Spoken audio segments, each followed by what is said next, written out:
Ta parole, Seigneur, est vérité, et ta loi délivrance.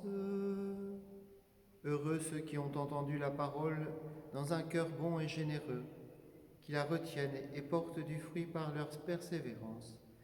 Ta parole, Seigneur, est vérité, et ta loi délivrance. Seigneur, soit avec vous et avec votre esprit. Évangile de Jésus-Christ selon saint Jean. Gloire à toi, Seigneur. En ce temps-là, Jésus disait aux Juifs qui croyaient en lui, « Si vous demeurez fidèles à ma parole, vous serez vraiment mes disciples. Alors vous connaîtrez la vérité vous rendra libre. » Ils lui répliquèrent, « Nous sommes de la descendance d'Abraham et nous n'avons jamais été esclaves de personne. Comment peux-tu dire, vous deviendrez libres ?» Jésus leur répondit, « Amen, amen, je vous le dis, qui commet le péché est esclave du péché. L'esclave ne demeure pas pour toujours dans la maison, le Fils, lui, y demeure pour toujours. Si donc le Fils vous rend libre, réellement vous serez libre. Je sais bien que vous êtes la descendance d'Abraham, et pourtant vous cherchez à me tuer, parce que ma parole ne trouve pas sa place en vous. Je dis ce que moi j'ai vu auprès de mon Père, et vous aussi vous faites ce que vous avez entendu chez votre Père. » Ils lui répliquèrent, « Notre Père c'est Abraham. » Jésus leur dit, « Si vous étiez les fils d'Abraham, vous feriez les œuvres d'Abraham. Mais maintenant vous cherchez à me tuer, moi, un homme qui vous ai dit la vérité que j'ai entendue de Dieu. Cela, Abraham ne l'avait pas fait. Vous, vous faites les œuvres de vos pères. » Ils lui dirent, nous ne sommes pas nés de la prostitution, nous n'avons qu'un seul Père, c'est Dieu. Jésus leur dit, si Dieu était votre Père, vous m'aimeriez, car moi, c'est de Dieu que je suis sorti et que je viens. Je ne suis pas venu de moi-même, c'est lui qui m'a envoyé. Acclamons la parole de Dieu, louange à toi, Seigneur Jésus.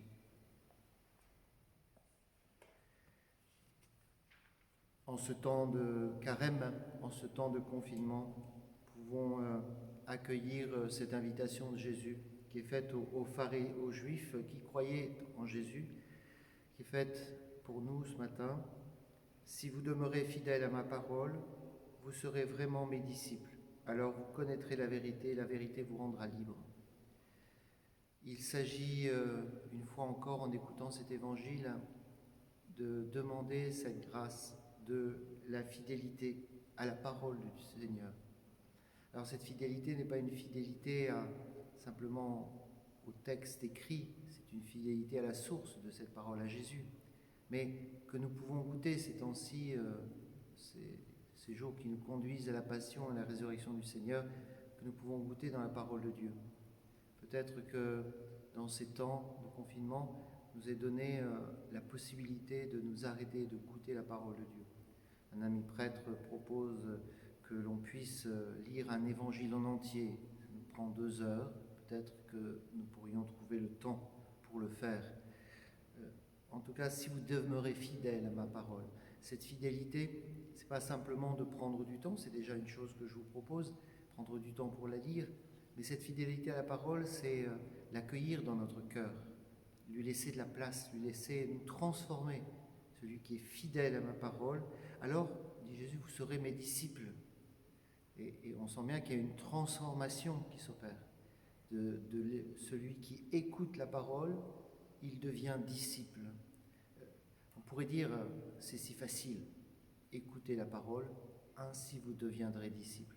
Et ce que Jésus nous promet, et il nous le promet même dans notre cadre qui est une contrainte supplémentaire, alors vous connaîtrez la vérité, et la vérité vous rendra libre. Il y a ces chaînes que nous expérimentons ces jours-ci, ces chaînes de contraintes sanitaires, mais n'oublions pas ces chaînes intérieures de nos pulsions, de nos passions, de nos jugements, de nos addictions. Eh bien, demandons la grâce au Seigneur que sa parole habite en nous pour vivre cette conversion, cette transformation, pour devenir disciples, pour connaître la vérité, connaître Jésus intimement, profondément, et ainsi être vraiment libre. Que ce temps qui nous est donné soit pour chacun l'occasion d'avancer dans cette fidélité à la parole, dans le fait de devenir davantage disciple, d'être attentif à la vérité, et ensuite dans ce chemin de liberté. Amen.